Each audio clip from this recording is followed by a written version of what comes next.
Salam saudaraku yang dikasih oleh Tuhan, berjumpa kembali dengan saya di channel ini. Terima kasih telah mendukung perkembangan channel ini dengan cara subscribe, memberi like, sehingga video di channel ini direkomendasikan oleh YouTube untuk menjangkau banyak orang.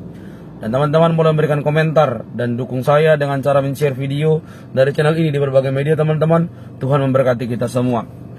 Saudaraku yang dikasih oleh Tuhan, kali ini kita akan melihat bagaimana mantapnya penyampaian daripada murtadin ini. Murtadin berarti dia dari Islam menjadi Kristen, mengupas habis cara berpikir daripada seorang mualaf yang berlatar belakang katanya pendeta. Tapi ada sebuah video yang sudah beredar bahwa dia bukan pendeta, hanya orang yang sakit hati lalu menjadi mualaf dan ngaku-ngaku pendeta. Ya, bagaimana kotornya mulutnya ini, mulutnya mantan pendeta ini, ya kita sebut aja mantan pendeta supaya agak bangga dia. Bagaimana kotornya mulutnya, maki-makian, dan saya berharap umat muslim boleh menyimak supaya saya secara pribadi tidak salah menilai orang ini, apakah ini ajaran yang baru atau bagaimana. Dan saya percaya umat muslim tidak setuju dengan omong kotor yang keluar dari mulut mantan pendeta ini yang langsung jadi ustadz.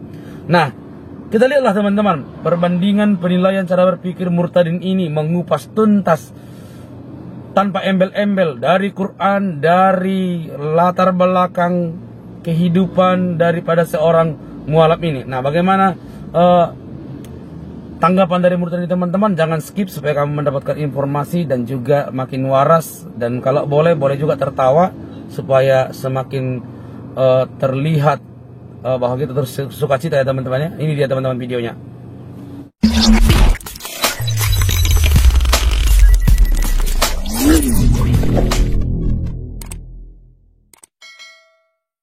Kal Yahudu wala Nasaro hatta tatabi. Mereka ini kaum bajingan-bajingan, kaum bangsat-bangsat yang tidak bisa dipercaya mulutnya, apalagi hatinya, apalagi kelakuannya. Oke, kalau Nasrani itu kaum bajingan dan kaum bangsat, kenapa Muhammad harus percaya sama Warokoh bin Naufal dulu? Karena tanpa pendeta Nasrani, bangsat dan bajingan itu, Muhammad gak bakalan tahu kalau sosok yang menyeramkan itu Jibril, utusan Allah loh dul. Nggak bisa saudara, jangan pernah percaya. Kalau saudara tidak mempercaya ini, berarti saudara tidak percaya dengan Al-Quran. Tuh, dengerin apa kata mualaf kebanggaan umat Islam ini. Karena terlalu berat beban hidayahnya, makanya kalau ngomong sudah mulai gak jelas. Menurut kalian, apa betul orang yang dapat hidayah mualaf justru mulutnya isinya comberan semua? Kalau menurut Agustan, kaum Nasrani itu bajingan dan bangsat semua, otomatis pengikutnya Isa bangsat dan bajingan semua dong. Termasuk pendeta pamannya Khadijah Warokoh bin Naufal dong. Mari kita cross check dalam Qurannya ya. Quran surat 3 ayat 55. Ingatlah ketika Allah berfirman, wahai Isa, aku mengambilmu dan mengangkatmu kepadaku serta menyucikanmu dari orang-orang kafir, yang menjadikan orang-orang yang mengikutimu di atas orang-orang yang kafir hingga hari kiamat. Kemudian kepadaku engkau kembali, lalu aku beri keputusan tentang apa yang kamu perselisihkan. Tuh kan, Quran bilang pengikut Isa itu adalah di atas orang-orang kafir. Artinya pemegang kitab Isa itu adalah orang yang benar dul. Kok malah dikatain bangsat dan bajingan semua sih sama si mualaf peyot ini? Tidak percaya dengan firman Allah, berarti saudara sudah murtad. Nah loh, yang gak mau percaya Al-Quran disebut murtad loh sama Agustan. Baiklah, mari kita baca lagi Qurannya ya. Dalam Quran surat Yunus ayat 94, kalau engkau ragu terhadap apa yang kami turunkan kepadamu, maka tanyakanlah kepada orang yang membaca kitab suci sebelum kamu. Artinya pemilik kitab terdahulu yaitu Taurat dan Injil. Tapi sama pengikutnya Muhammad malah bikin fitnah kalau Taurat dan Injilnya lenyap di telan bumi. Gimana dong? Berarti yang murtad dan kafir siapa dong dul? Padahal Qurannya saja bilang kalau ragu Al-Quran nanya dong sama yang pegang kitab Bani Israel, bukan malah nanya sama agama pagan Quraisy Arab, ya kan? Ini malah dibangsat-bangsatin loh sama si Agustan. Sesuai saran Agustan harus baca Al-Quran. Mari kita baca lagi ya. Quran surat 5 ayat 47. Dan hendaklah orang-orang pengikut Injil memutuskan perkara menurut apa yang diturunkan Allah di dalamnya. Barang siapa tidak memutuskan perkara menurut apa yang diturunkan Allah, maka mereka itu adalah orang-orang yang fasik. Pertanyaannya, satu, kitab Injil itu firman Allah yang diturunkan bukan? Kedua, ini firman Allah masih berlaku atau tidak? Silahkan direnungkan ya.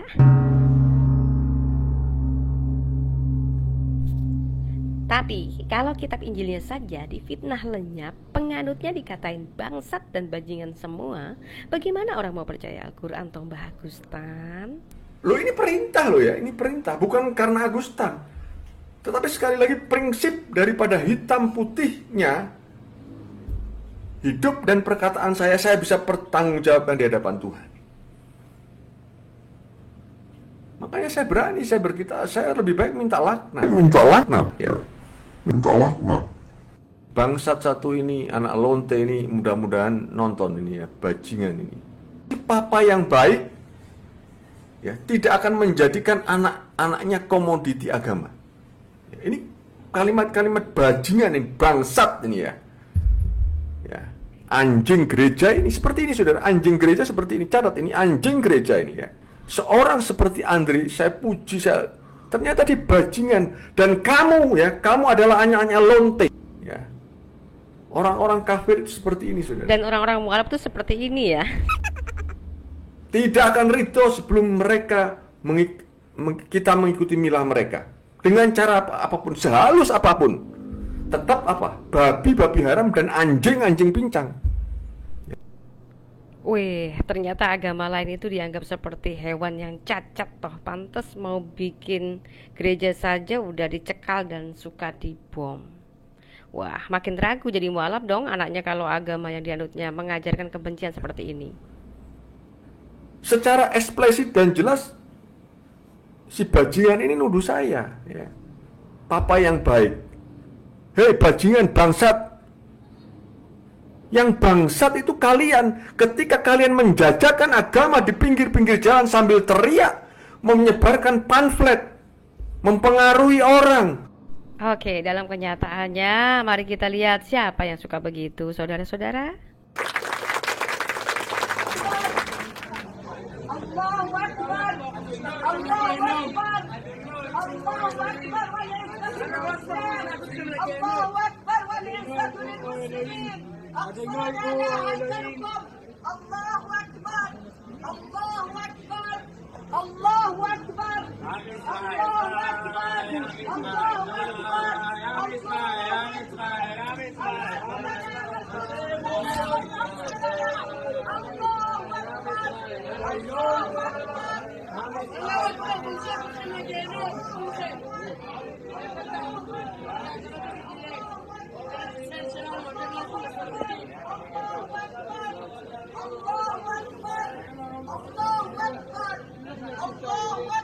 Agama kamu catat ya, agama bangsat, agama bajingan ya. Dan yang bikin onar dunia ini adalah kekristenan. Ya. Apa? Kau hancurkan negara-negara Islam dengan politik segala caramu itu. Si ular beludak itu ya. Kamu harusnya malu bangsat, Andre. Bajingan tengik kamu. Mama kamu tuh lonte. Papa kamu tuh germo. Menelurkan anak seperti ini. Nggak mungkin kalau mami kamu kalau nggak lonte dan papa kamu nggak germo. Tidak akan mungkin menelurkan anak seperti kamu ya. Dan kamu katakan cuan. Ini cuan endasmu peyang ya. Yang bajingan itu ketika gereja-gereja menyembur-nyemburkan kebencian terhadap iman dan Islam. Saya selama 3 tahun tidak pernah mendengar ketika ya Jumatan nyinggung Kristen, nggak pernah. Ya. Kalian kalau ada coba persoalan pribadi tentang Islam misalnya, ustadznya kena amoralitas, wah sudah jadi bahan khotbah sama germo-germo rohani bajingan-bajingan tengik ini ya.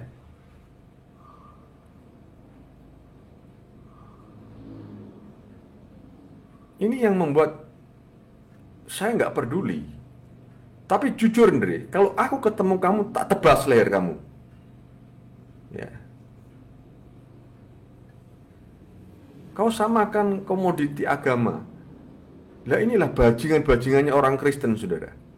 Dia tidak pernah melihat jidatnya. Bagaimana amanat agung itu dipergunakan dengan serampangan, gak punya aturan. Sudah ada SKB 2 Menteri tentang aturan syiar agama. Mana dia pergunakan? HAM itu hanya khusus untuk orang Islam. Kalian itu hanya tai kucing, ya. Tetapi bajingan-bajingan orang Kristen yang memurtadkan orang Islam, ya, yang menjual agama dari rumah ke rumah. Kamu diem saja, anjing kamu, bangsat kamu, ya. Dalam live itu saya menggoda-goda akidah Islamnya. Loh, saya menggoda apa? Ini kan ditambah-tambahi, papa tunggu murtad kamu ya nak. Ini kan bajingan, ya. Gigolo, bangsat kamu sekali lagi ya. Bajingan tengik kamu. Kamu buah demi Tuhan langit dan bumi. Kalau aku ketemu kamu, tak penggal leher kamu.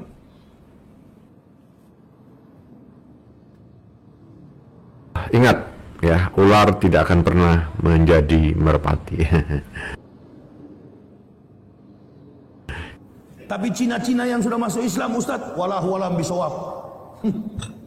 Ular tetap ular. Ular tetap ular. Nah, gimana teman-teman semua? Apakah kalian semua tertarik dengan hidayah Islam seperti yang ditujukan oleh Agustan tadi? Selama pernyataan Agustan dibela umat Islam, sudah otomatis begitulah hidayahnya. Kecuali semua umat Islam mengecam perkataan Agustan tadi, berarti itu bukan hidayah Islam namanya. Nah, sekarang bagaimana respon umat Islam yang nonton video ini? Jika Agustan beneran dapat hidayah, berarti inilah ajaran Islam yang sesungguhnya. Lalu bagaimana tindakan umat Islam ketika ajarannya justru dinista oleh Agustan sendiri? Jika menurut kalian umat Islam mengatakan itu bukanlah hidayah, menyerang pribadi dengan perkataan cacian, mengancam, memfitnah, menghina kekristenan, serta mulut penuh sumpah serapah ingin memenggal kepala orang atas nama Allahnya, mohon tulis di kolom komentar ya, apa pendapat Anda jika seorang mualaf yang justru menunjukkan ajaran yang sadis di media atas nama Islam. Oke, selanjutnya saya juga meminta pemirsa untuk mendengarkan tokoh Islam yang katanya juga mengaku punya personel untuk dikerahkan menyerang jika gereja dibangun. Nah, saya juga meminta pendapat teman-teman semua, apakah ini juga disebut ajaran Islam? Tidak ada satu kekuatan yang besar yang dapat kita bangun kalau tanpa berjamaah. Mestinya yang hadir bukan segini. Kiai Cirebon, ajak koang-koang. Saatnya membela agamanya. Allahu Akbar. Sing Bojonegara hadir, tidak akan mungkin Kiai Bojonegara tahu Al-Fatihah tanpa kiai-kiai daripada kota Cilegon. Siapa itu? Termasuk Tiwasit. Mana cucu Tiwasit? Nongol. Mestinya hadir Kiai Mansur di sini. Hadir mestinya. Kenapa? Daripada harga diri umat Islam Cilegon diinjak-injak, lebih terhormat Haji Saiful dibunuh sekarang. Takbir, Allahu Akbar. Al-haq bila nidom yaglubul batil bin nidom. Kebenaran tanpa terorganisir maka akan terkalahkan dengan kebatilan yang terorganisir. Saatnya masyarakat Cilegon kudu bukan tidak toleransi. Setan-setan Batak Silurit di Cilegon pirang ribu tahun ini diganggu tak.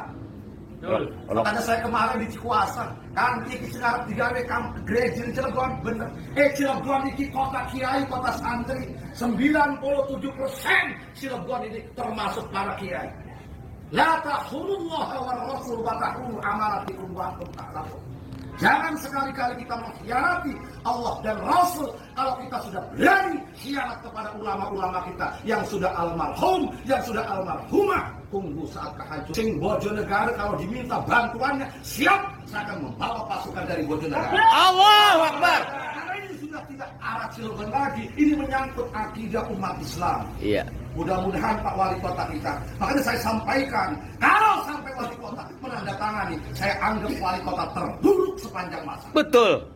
Takbir. Allahu Akbar. 21 ulama dari Cilegon. Saya nama Haji Saiful Hidayat bin Kiai Haji Ahmad Jalaluddin. Oke, seandainya daerah mayoritas Kristen juga melarang bikin masjid, kira-kira apa pendapat Muslim, Pak?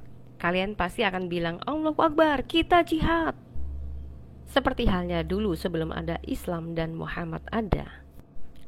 Maka cara inilah yang dilakukan Muhammad ketika Islam disebarkan. Turun wahyu, gedebuk jadi Jibril. Quran Surat At-Taubah ayat 123. Wahai orang yang beriman, perangilah orang-orang kafir yang di sekitar kamu, dan hendaklah mereka merasakan sikap tegas darimu, dan ketahuilah bahwa Allah beserta orang yang bertakwa. Quran Surat At-Taubah ayat 29. Perangilah orang-orang yang tidak beriman kepada Allah dan hari kemudian, mereka yang tidak mengharamkan apa yang telah diharamkan Allah dan Rasul-Nya, dan mereka yang tidak beragama dengan agama yang benar, agama Allah yang telah diberikan kitab, hingga mereka membayar jizyah atau pajak dengan patuh. Terus orang kafir nanya nih ya, kenapa kok Muhammad melakukan hal ini? Rasulullah SAW menjawab di hadis riwayat Bukhari nomor 24. Aku diperintahkan untuk memerangi manusia hingga mereka bersaksi tidak ada ilah kecuali Allah, dan bahwa sesungguhnya Muhammad adalah utusan Allah, menegakkan sholat, menunaikan zakat. Jika mereka lakukannya demikian, maka mereka telah memelihara darah dan harta mereka dariku, kecuali dengan hak Islam, dan perhitungan mereka ada pada Allah. Mungkin si mu'alaf Agustan tadi mengimani ayat ini penggal leher di Quran tadi ya. Quran Surat 8 ayat 12. Ingatlah ketika Tuhanmu mewahyukan kepada para malaikat, sesungguhnya aku bersama kamu, maka teguhkanlah orang-orang yang telah beriman. Kelak akan aku berikan rasa ketakutan ke dalam hati orang-orang kafir, maka pukullah di atas leher mereka, dan pukullah tiap-tiap ujung jari mereka. Oh, itu kan hanya berlaku di zamannya Nabi saja, Fatimah. Oke, kalau begitu yang mau dijadikan teladan sempurna Nabi di zaman sekarang siapa dong? Ingat ya, klaim Islam kan Muhammad adalah Nabi penyempurna dan Nabi penutup para Nabi. Jadi kalau pada nggak percaya Quran, kata Agustan tadi, sudah sama halnya dengan murtad. Ketika saudara tidak percaya dengan firman Allah, berarti saudara sudah murtad. Kata Buya Sakur, oleh sebab itu yuk kita berpikir, jangan takut murtad dong. Oke teman-teman yang dikasih oleh Tuhan, bagaimana perasaanmu dan hatimu ketika mendengar penjelasan dari murtadin ini terkait seorang mualaf yang katanya mantan pendeta yang sakit hati. Dulu dia sakit hati ketika di Kristen dan akhirnya mualaf, lalu ya begitulah modelnya jadinya. Memang kalau sudah sakit hati, ya otaknya juga tidak waras teman-teman. Lebih identik nyerang pribadi tanpa dalil, lebih memilih nyerang karakter, ngomong kotor daripada menawarkan atau menyodorkan data-data atau ilmu pengetahuan. Dan kita lihat teman-teman, itulah yang terjadi dengan ustadz ini. Ya saya tidak tahu sih ini ustadz atau ustadz-ustadzan atau sulitlah untuk menilai karena mulutnya begitu kotor. Kata-kata yang tidak pantas pun keluar. Lah saya juga pengen sih bertanya kepada umat muslim, apakah ini ustadz representatif ya? Lambang dari ustadz-ustadz lain? Ya jawab sendirilah. Tapi saya juga tidak mau mengeneralisasi. Saya mau katakan bahwa ini oknum lah, bahwa dia ini tidak beres lah orangnya ya. Bukannya melawan dalil, tapi mencaci maki dan keluar kata-kata yang tak pantas.